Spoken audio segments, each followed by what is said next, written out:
شوف هاي الآية يمتى ما تختنق ويأذيك واحد اقراها وتأملها، يمتى ما تصير عليك ضغوطات فكر بيها. قل الله، قول الله موجود، قل الله. شوف هاي يا أخي كمية الأمل اللي بهاي الآية عجيبة. قل الله، قول الله موجود. ما دام اكو الله اكو أمل. حتى في عمق البحار، في باطن الحوت كان اكو أمل. حتى في غياهب الصحاري كان اكو أمل. حتى في عظائم الصعاب كان اكو أمل.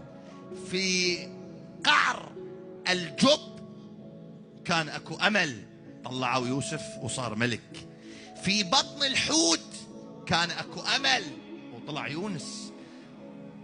وهو يريد أن يلقى في النار كان اكو أمل وصارت النار بردا وسلاما. دائما ما دام اكو الله اكو أمل. لا تتصور انه انت في محنة ما لها مخرج. ما دام اكو الله اكو فرج.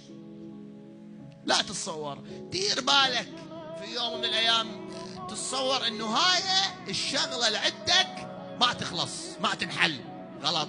ما دام اكو الله اكو فرج. لذلك شي يقول له قل الله ثم ذرهم في خوضهم يلعبوا.